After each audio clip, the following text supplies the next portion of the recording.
Welcome to News OK TV. I'm Dave Morris, and happy Veterans Day as the show airs on Veterans Day. We'll get to that in a moment. We'll lead off our show with a Veterans Day package. We'll also hear from Bob Stoops later. He's not happy. We'll hear from the Thunder guard Russell Westbrook, who talks about his injury. He's a little happier. And we'll tell you the secrets of a flaky pie crust as we head into the holiday season. Once again, happy Veterans Day. A tip of the hat to all the veterans, the servicemen and women who have fought for the United States. Shout out to my dad, who was in the Air Force. And we hear from Sally Farrell. She stopped by our studio recently to talk about the World War I letters from her father that she recently received, as she just finished transcribing those letters and photos of Bert Bourne, her father who fought in World War I. I was very excited. I was so excited to see this part of my dad's life. And it just, the more I thought about him, it tells of his life there. All parts of it, just many parts of it. He was trying to be humorous for the folks back home, and little things he would mention, and a lot of it is tell somebody thank you for the cakes they sent. I guess they did get supplies over there, but it took an awful long time, I think, for letters to get back and forth. And then I realized how close he came to getting killed.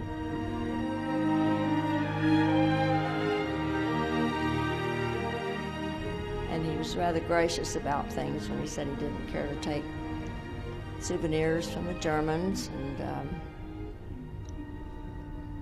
he always had a sense of humor. He could have been another Will Rogers, really. He sort of kept everybody chuckling. But these letters were just wonderful to read. Well, that he was brave like all the other men who were there, that he was one of those who didn't think it was his job to go since he was producing milk here at home, but when he got over there, he says in here that it's the thing to do and he wouldn't be anywhere else until it's settled. He thought it was going to be over sooner than that, but it has a lot of meaning, just more and more as the years go by, it seems. He was so philosophical. I thought he really was, for somebody who was right there in the midst of all of it. It was the first time, I'm sure, to see dead soldiers, dead people, and he tries to be brave about it in writing about it. He was also a man of the soil, you might say, here in Oklahoma. He dealt with livestock and people and weather. He managed to keep up pretty well with the others, or maybe better, because he was so hardened to the weather and really hard work with dairy and crops and well, it was just a whole window into that war. And it only took a short year, well, a year and a half out of his life. But what a huge part it was, and how fortunate, of course, that he came home alive. I just read something about 19,000 in his brigade, and 14,000 came home. So the deaths were, he was in the field artillery, back behind the infantry. They had a hard time keeping up sometimes, but they were proud of their work, seems like.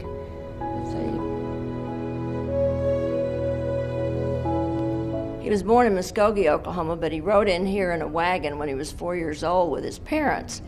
And they had cows with them, 15 cows, 5 children, a baby in grandmother's lap, and they got here a day late.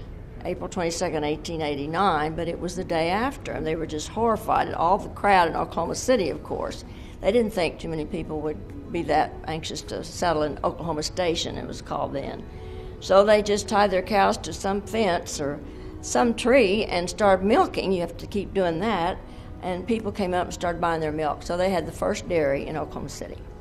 And it was the day after, and people told them about Sooners that were located at what is now 13th and Broadway.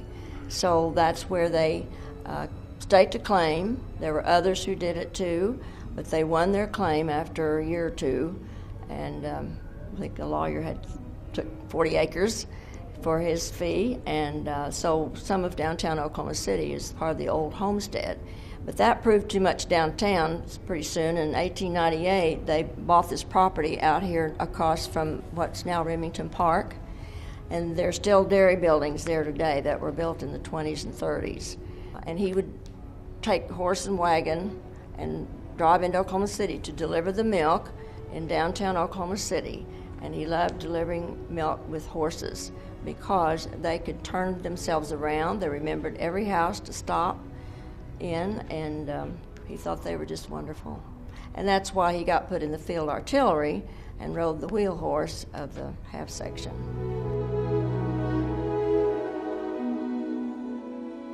I can't remember a time when we talked about it, except at the last, when he was very elderly. And I hear the others don't either. He said, just as soon as Uncle Sam can do without me, I'm be going home. I know it was hard for the family to see him go, but he does say in here that at first he thought his duty was to stay at home and keep producing milk for the population. But then he got over there and decided that's what he should be doing. And a thanks to Sally for stopping in and sharing her memories and thoughts with us. More World War I and Veterans Day coverage can be found in the Oklahoman and online at newsok.com. Well, coming up, Bob Stoops is not happy after his Sooners fell to Baylor on Saturday. We'll hear from the coach in a second and from Russell Westbrook, who addresses the media for the first time since his injury.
Shooting more photos at each assignment, but we're putting those into separate galleries that can be added into the iPad and online editions so that the viewers can see a lot more photographs. We can tell a lot more of the story visually, give them more detailed shots, more overall shots, just a lot more variety that really enriches their experience.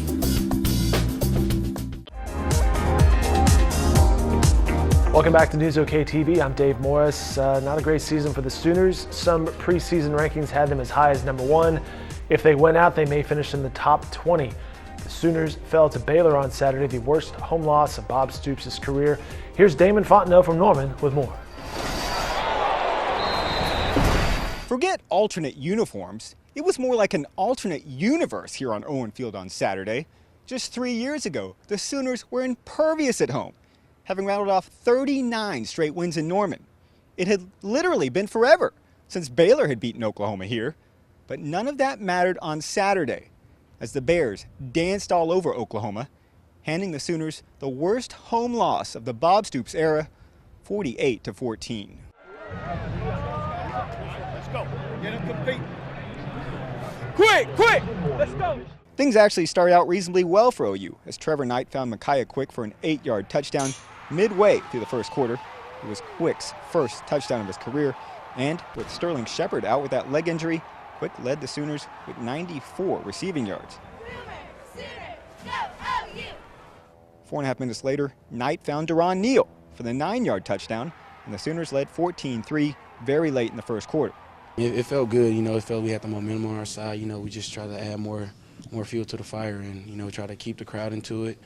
And, we thought we had them on the edge of the seat and, we tried to kick it down. But, they're a good team and they responded well.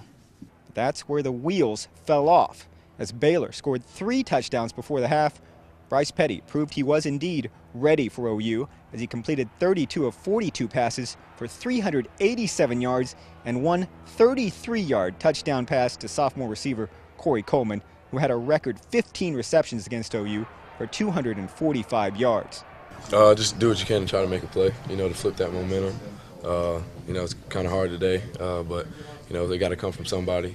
Somebody has to make that play, especially on the defense. We got to get a turnover or something, to cause that momentum again. Meanwhile, Trevor Knight struggled once again, completing only 12 of 27 passes for 146 yards with the 2 touchdowns, but one virtual pick-6 interception.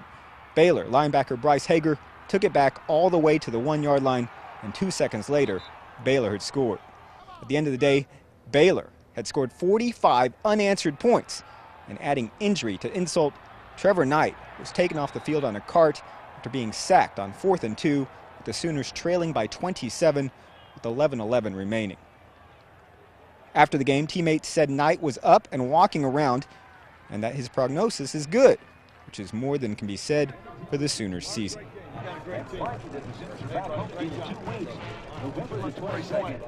We didn't play very well today, and they played really well and beat us. So that's where it's at. Bob, were you happy with your players' effort in the second half? Effort, yeah. Where our execution was poor. There isn't anybody out there stopping, quitting. That isn't the case. Anytime that is not the case. The guys, again, we didn't execute very well and got whipped. And more coverage of the Sooners can be found in the Oklahoman and online at newsok.com. That full Bob Stoops press conference, about 12 minutes, can be found online at newsok.com. The coach is not happy with his fellow coaching staff players and with the media, as you could tell from that press conference. Now, Russell Westbrook suffered an injury early in the season. He has been sidelined since then, but he spoke this past weekend with the media about his injury and looking forward.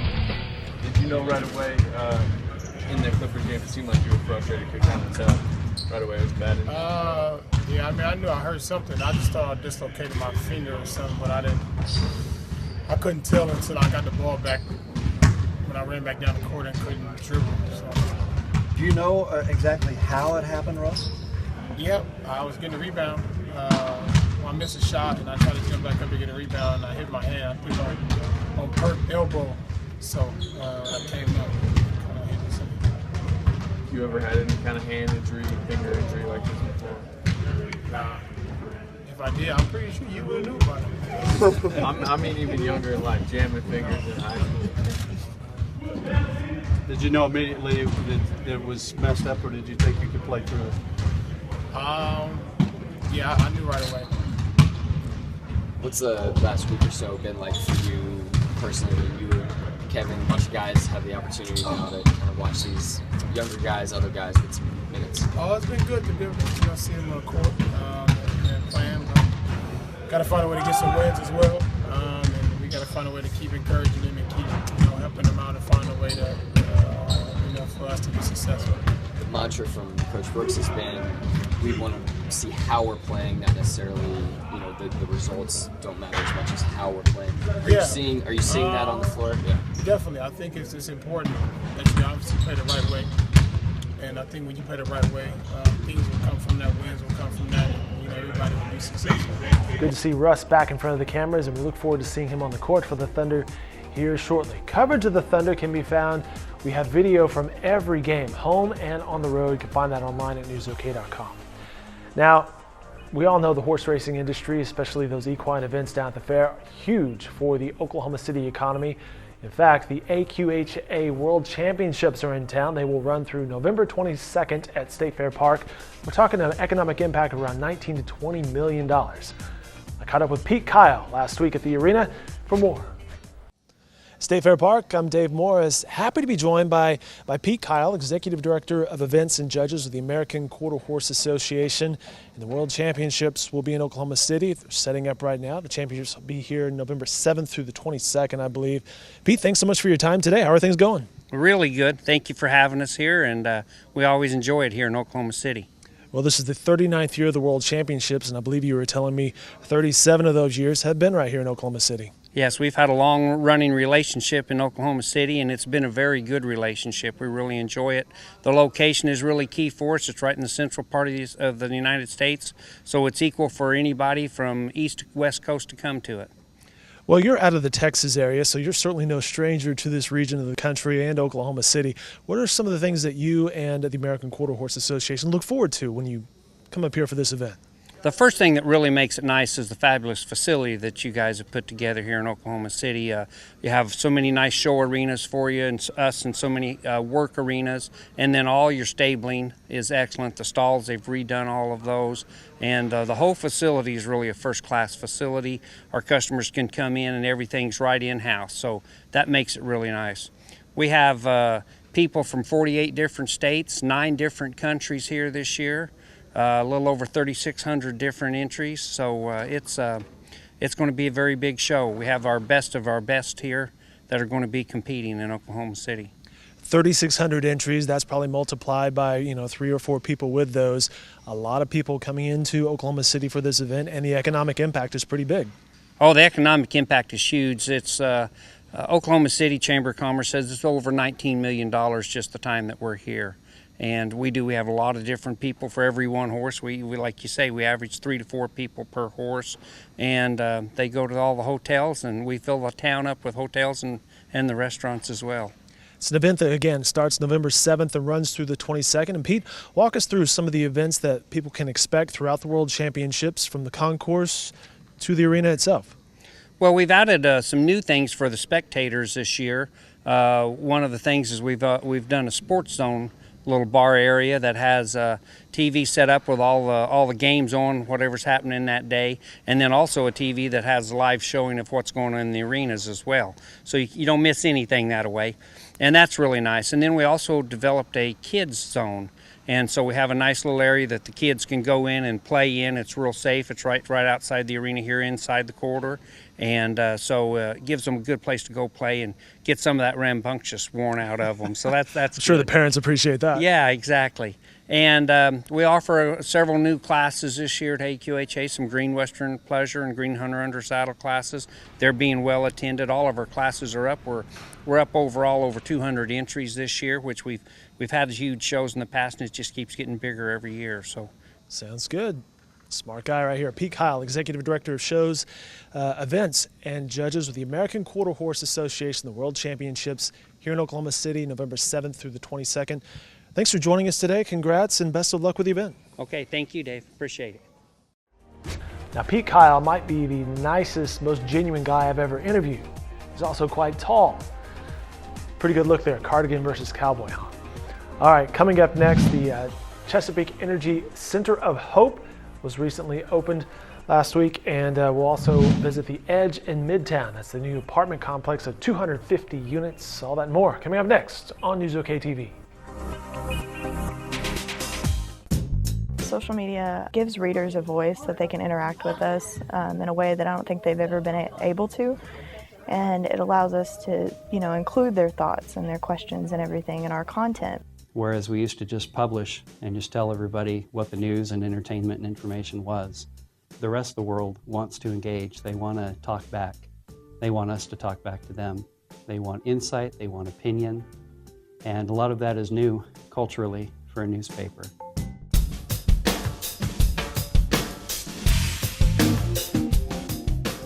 The concept of the What's It Like is that we want to explain basic medical procedures to our readers. There's been a lot of interest in the series. We'll have people who write me who have had something done, but they didn't know that was how it was done because they were asleep. I've had people who have the procedure done and they'll write me and say, yeah, that's what happened. And so it's been really interesting.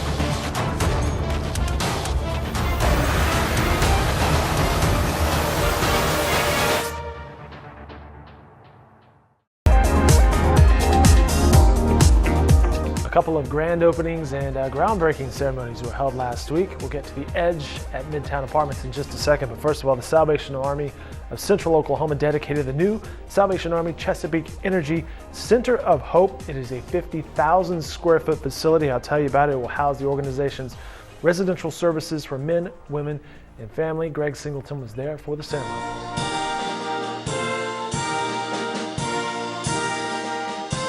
Today is the dedication day, the grand opening of the Salvation Army Chesapeake Energy Center of Hope. And it is a big day for us that we've been waiting literally for years and years, as this has been a dream of the Salvation Army in Central Oklahoma. So we're welcoming the community here and looking forward to the opening up this Salvation Army to be a blessing into this community.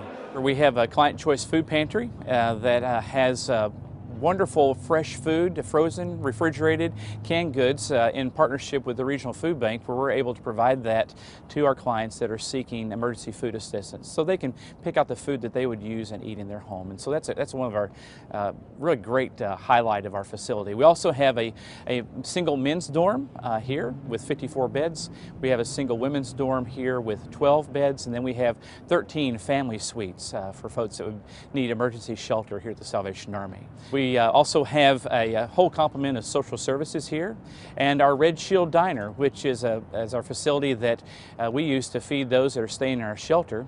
And then in the evening, we open it up to the community, and it seats 160 individuals. On top of that, we have our emergency disaster preparedness facility, where we have everything staged and ready to go at a moment's notice when disaster strikes our area. And then to top it off, we have a beautiful chapel here called Hope Chapel. It seats 200 folks, where we can really share the heart and the mission of the Salvation Army.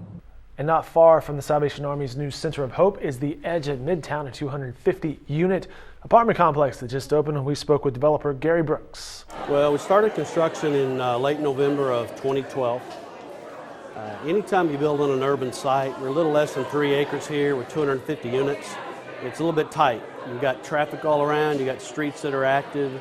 So working through the construction and with 150 workers on site and all the equipment it takes has been probably our biggest challenge.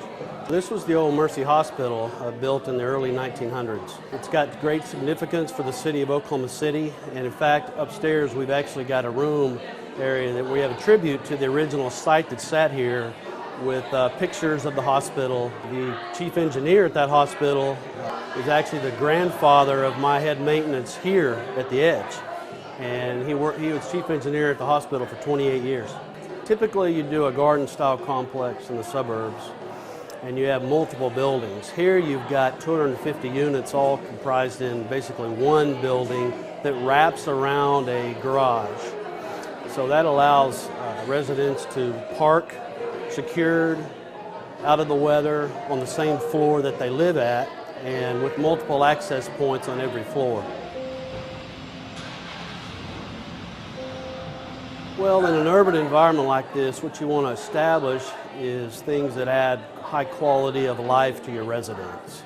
So we have a lot of areas where people can either be by themselves and read a book, be with a friend, have lunch, have coffee, or be with 200 friends on a party up on the rooftop deck. So you want to have a lot of areas that just multiple places for people to extend their living room and enjoy the property. People describe it when they see it, it looks like a hotel. And that's really kind of the concept that you're trying to get at. We look at our residents as 24-hour residents, and we try to treat them that way. We give them the amenities they would expect in a fine hotel. And Midtown is an area that continues to grow. Steve Blackmeyer continues to cover it. You can find his coverage at OKCCentral.com, and of course in the Oklahoman he has a column every Tuesday. Coming up next, the secrets of a flaky pie crust.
Caught up with our Cheryl Jones at her swanky downtown apartment. She, as always, is in the kitchen preparing lots of goodness. This time, the secrets of a flaky pie crust. One of the most challenging parts of Thanksgiving is making pies. I think all of us feel that it's difficult to make a pie and have it come out looking like we want it to look and still taste wonderful. So in part, I think the most challenging part is the crust of the pie and getting that crust from once we make it, getting it to the pie plate and then crimping a little edge and a nice border. And of course at Thanksgiving, we want pumpkin pie, pecan pie, apple pie, you name it, everybody's favorite pie. And so I thought it would be a great time to work on some skills making pie crust. And this is a mixture of regular flour, Shawnee's Best, and cake flour. And the reason we add cake flour is because of the gluten that it does not have. The regular all-purpose flour has gluten in it, so we can make bread and all of those things, and it helps make the dough elastic. But when we're making pastry, we don't want all that elasticity. We just want our pastry to be nice and flaky, and so that it cuts through with a fork and it has a slight crunch to it. And I tell people their best friend when making pastry, and you can do this ahead of time, and that'll take a lot of the stress off, is to use frozen pieces of butter and shortening, whichever you're going to do. You can even chill the flour if you like. But I tell people that their refrigerator and their freezer are their best friend when making pastry. It's like having a pastry godmother in the kitchen with you.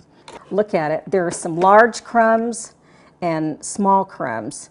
It's not necessary to have everything all uniform when you're making pastry. Now, one of the secrets of these shoots is when you go on a food shoot, sometimes you get to bring back the food. Greg Singleton went on that shoot and said the apple pie was fantastic. So apparently, pretty good secrets in those flaky pie crusts. All right, that'll do it for this edition of News OK TV. It's going to get colder this week in Oklahoma City if it's not already by the time this show airs. Stay warm, stay bundled up, take care of your pets, animals, the elderly, and stay with News OK for the latest news and information. These videos and more can be found online. Have a great week, everyone.